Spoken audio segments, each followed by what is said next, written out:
Thanks for joining us from the Ohio AgNet Voice You Know the News You Trust studio, sponsored by Grain Equipment Company, where innovation meets execution. I'm Dale Menyo. Hey, quick note on the calendar. The Jackson County Regional Livestock Market will have a bred cow sale March 14th at 6 p.m. JCRLM.com, your livestock authority, for more details. Joining me is Blair Nyhauser, and he's with FBI Buildings, just barely into Indiana. And Blair, tell us about how FBI Buildings got started. We got started in 1958 by our founder, Ed Baylor. We actually still have the old farmhouse still on the property. It's been over 60-some years. Started out building kind of just general ag structures, and that over the years carried into commercial buildings, storage stuff for your personal toys, to houses, barn dominiums as they're called right now, and about anything in between. I took a quick look at your website. Seems very helpful. The two major questions up front seem to be design of what you're looking for and the best location, and you've got staff to help make that easier for both, right? That's right. We got a great sales team that comes after your property and really dive into those two things, and they work symbiotically together. And that's a unique thing. Not all builders, one, come out to your property, which just blows my mind, and two, actually want to help consult and ask questions around the design, around the location, and how all these things work together. Because if you don't dive into those, it's not going to sit in the best place on your property, and it's not going to be designed with the doors and the sizes and the orientation and all that in the right spot to do what you want it to. And we'll come out, sit at people's kitchen tables, walk their property a little bit, and they'll say, well, I got these numbers from these other guys, and they haven't even been out here, and it just blows my mind. We'll absolutely help you work through those couple things. Is the best way to start your website? Absolutely. Put in your information and we'll reach out and see what you got going on. And is the website FBIbuildings.com? Yes, FBIbuildings.com. Blair, thanks for the update and hope you have a great spring and summer. Awesome. Thank you. Today's weather brought to you by Seed Consultants. Simply better performance online at seedconsultants.com. Here's the forecast. I'm Chief Meteorologist Ryan Martin with a look at that Ohio Ag weather update. Here's what's going on as we take a look at action across the eastern Corn Belt. Beautiful warm air dominating over Ohio today. Strong southwest flow is in here. Now, it may not be as warm as our neighbors to the west and south, but hey, not too shabby as we kick off this work week. The rest of the week, honestly, in my opinion, looks mild and dry, but I will tell you there's some cold air trying to sag southward into the northern plains tomorrow, and then coming across the upper Midwest and into the Great Lakes region. I don't think it takes control here, but what it does do is back our temperatures down a little bit as we move through tomorrow and Wednesday, and we probably still see good sunshine through that period. Sun angle will help us feel pretty much, okay through all of this. Now we get into Thursday. There's a minor disturbance trying to move through the Tennessee Valley, the deep south. May throw a few clouds into southwest Ohio, but I don't think much there. I'm keeping Thursday dry, Friday dry as well. Strong south winds are back as we move into the Friday night, Saturday time frame. This is ahead of our next frontal boundary, so very warm temperatures in here, but it also leads to rain for Saturday. On again, off again rain, maybe a few thunderstorms. I'm going to say anywhere from 1/4 to 1.5 inches. Coverage 100% of the Buckeye State. Behind that, we turn significantly colder for Sunday the 16th, and into the start of next week. I'm Ryan Martin. And thanks, Ryan. Clean Fuels Alliance America expressed frustration over ongoing delays in the Renewable Fuel Standard Program. EPA finalized a rule to delay compliance with the 24 standards. The compliance deadline would have fallen on March 31st. The rule also updates the definition of biodiesel in the program to reference the most recent ASTM quality specifications. In December, EPA proposed a partial waiver of the 2024 cellulosic biofuel standard, anticipating a shortfall of available cellulosic RINs. EPA further proposed to delay compliance until the next quarterly report deadline to give obligated parties an additional 90 days to plan 2024 compliance strategies. EPA is taking no action on the partial waiver, but is deferring the 2024 compliance deadline for an unspecified period until it finalizes a decision on the waiver. The biomass-based diesel industry needs policy certainty that supports our continued growth and significant contribution to American energy security, said Kurt Kovarik, Clean Fuels Vice President of Federal Affairs. In response to the proposed waiver of cellulosic volumes, Clean Fuels asked EPA to make decisions on outstanding small refinery exemptions to assess the potential impact on 2024 RIN availability. It is frustrating that EPA is delaying important program decisions and adding to uncertainty for our industry.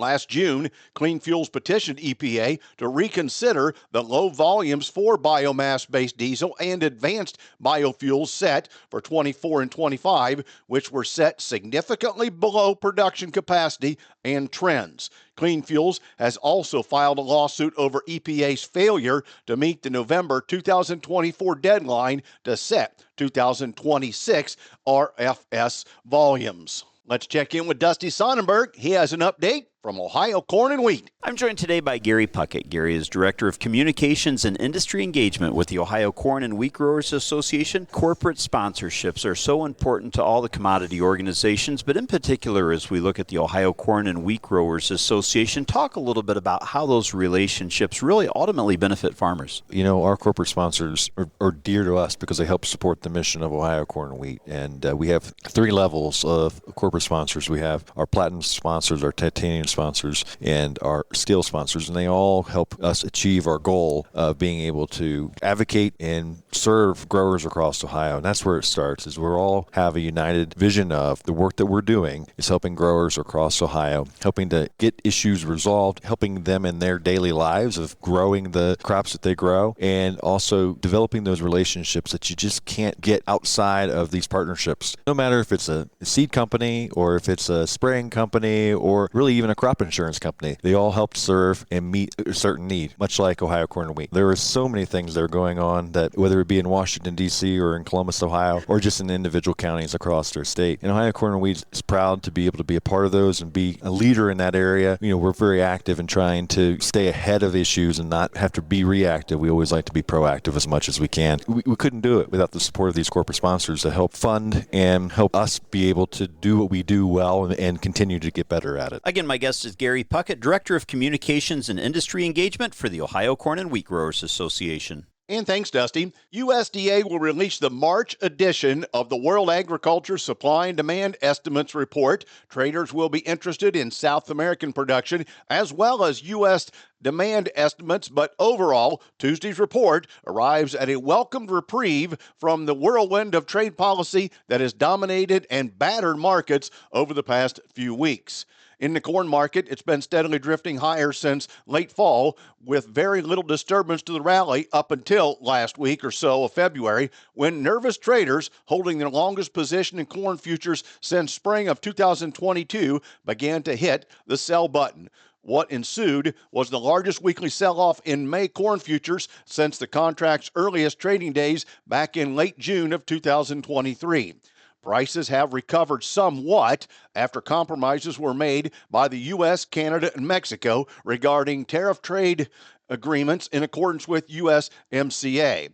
On the domestic balance sheet, the main bucket of interest will be corn exports, where the pace at the halfway point of 24-25 marketing year remains very stout at 26% more commitments as compared to the same time in 2024.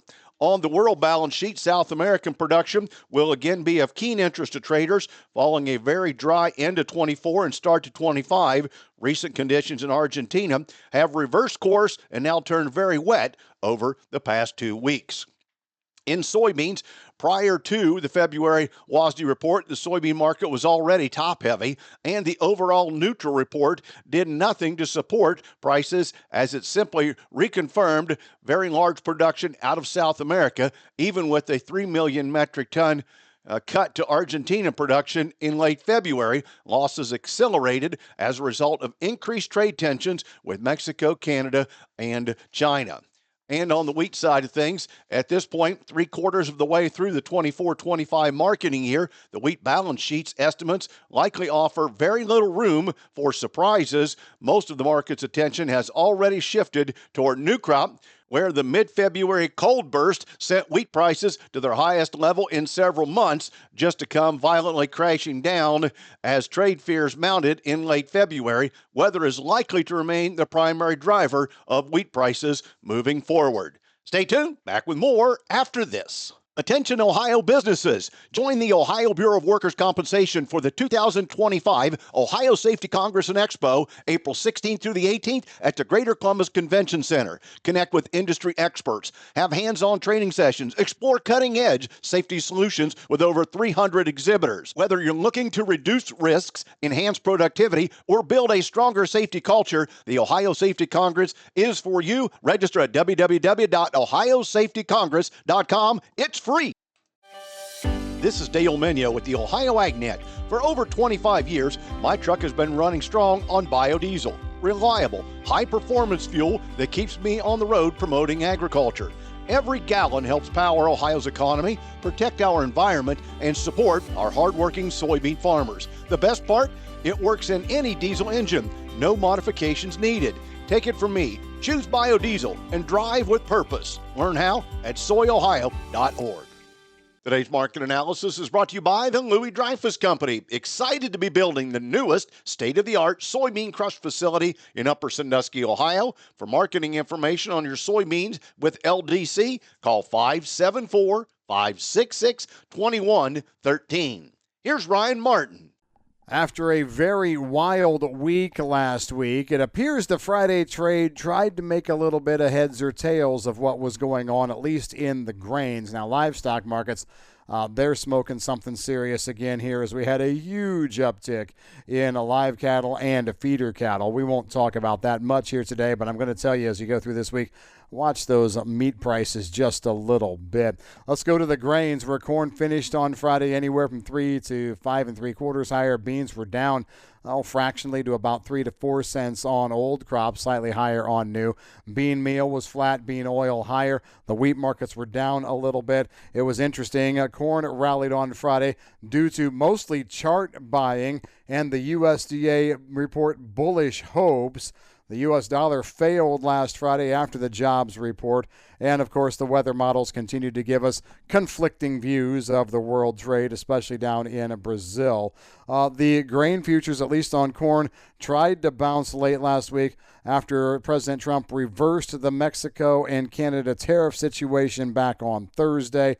Traders are understanding that this tariff is only good for 30 days on the stay. Further grace period is probably not likely. I read several things through the weekend that makes it seem very unlikely that this happens again, but who knows at this stage. President Trump in a Truth Social post indicated that Russia needs to halt aggressive drone and missile bombardment of Ukraine or face harsh banking sanctions and tariffs until a peace settlement is reached. This has traders discussing whether the president is going to call for closure of one of the remaining export banks that facilitates Russian grain exports. We didn't see much of that get into the wheat market on Friday. Also had a talk over the weekend backing up the proposed tariffs on Canadian lumber and dairy products. Those look like they're slated for April. Aluminum and steel may come sooner, maybe are coming sooner. It's a game of headlines once again as we embark on this week. I'm Ryan Martin. And thanks, Ryan. Today's market's brought to you by Seed Consultants. Simply better performance online at seedconsultants.com. Overnight at the open, May corn up 2 at 471 1/4. July 477 1/2, up 1 3/4. And December new crop a penny higher at 455 1/4 cent. The May beans are up 7 at 1032. July up 7 1/4 at 1046. And November new crop up 5 1/2 at $10.31. In wheat, July, 572 1/4 cent, up 6 3/4. September, if you carry it, 588 1/4 cent, up 6 3/4. In livestock, Friday's close had April cattle up $4 at $200.27. June up $3.85 to $196.47. And August $194.35, up $3.37.